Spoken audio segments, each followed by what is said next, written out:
identify us with job title, please? Just for Fox. It's William, W-I-L-L-I-A-M, White, W-H-I-T-E. And I'm a sergeant with the APD Robbery Unit.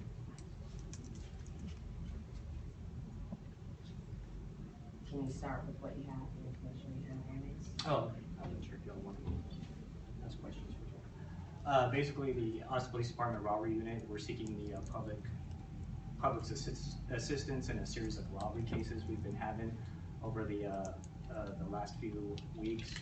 The first incident occurred on August 13th in the early morning hours. Essentially, they're targeting people that are going to work. In that particular incident, there were two individuals who were in the same parking lot, and they were robbed as they were preparing to go to work at gunpoint. A second incident occurred on September 1st at approximately 6:30 a.m.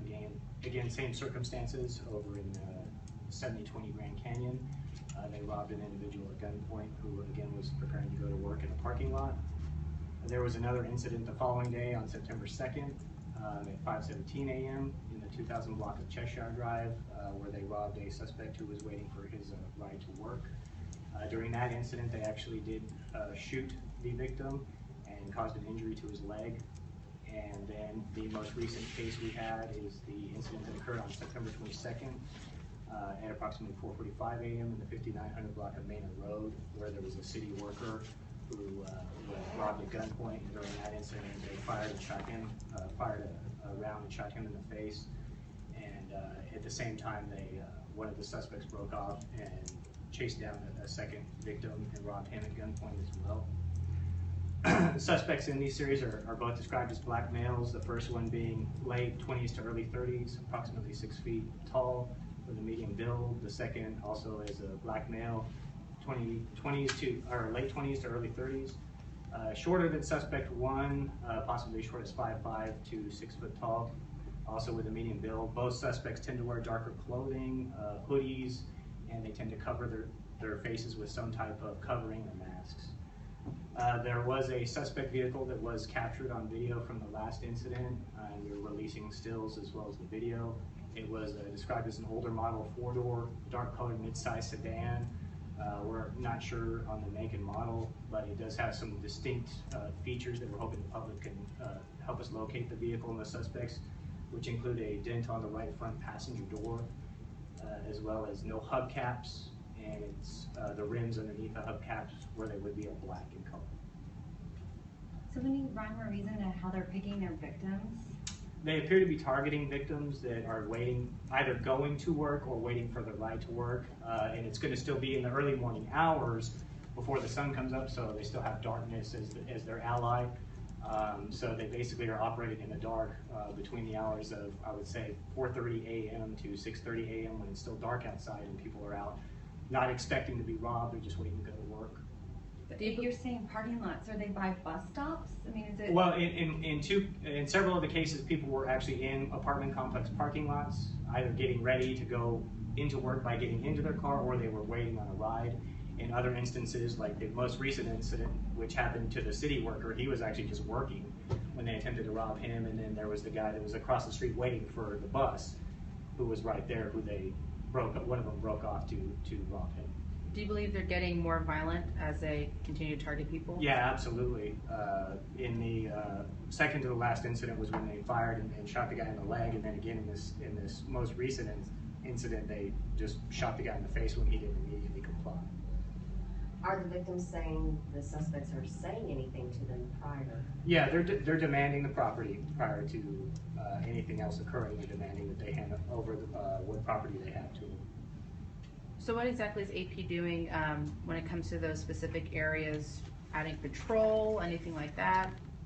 There are several things that we're doing that I'm not going to publicize at this point, but yes, there are increased patrols and increased operations going on in those particular areas and attempts to not only deter the situation, but also attempts to try to locate these particular suspects.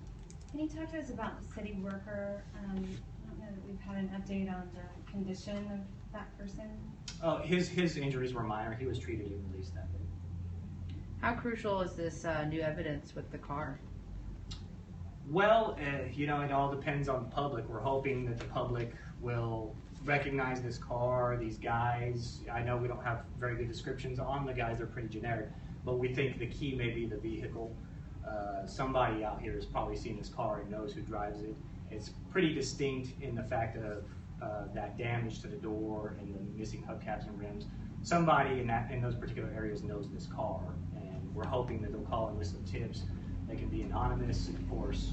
If they go through Crime Stoppers, they can get cash rewards for helping us out in this investigation.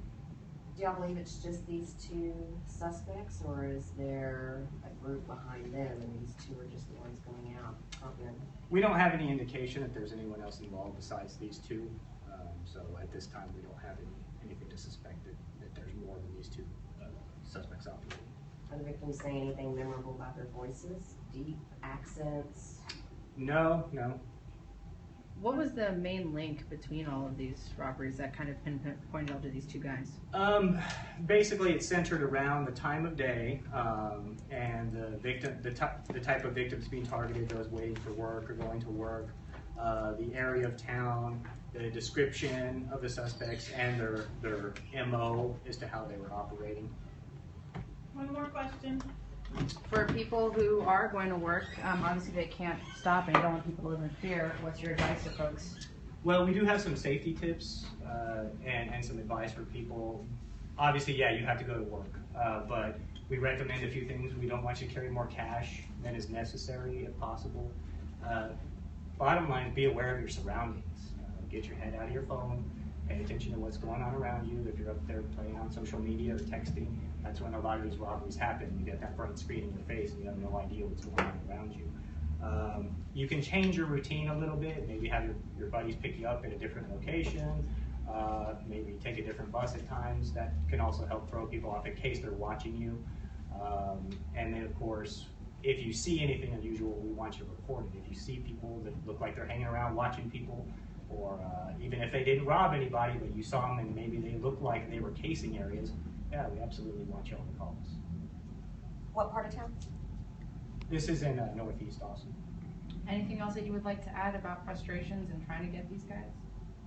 No, I mean, it's a difficult case to work because they're covering themselves well and people aren't getting a good look at them. And thus far, we've had some tips come in from the public, but we didn't have a whole lot of good evidence at this time. So we're hoping that with these vehicle images, someone's going to recognize these guys. And I think someone knows them. It's just whether or not they're going to call them. Thank you. Thank you.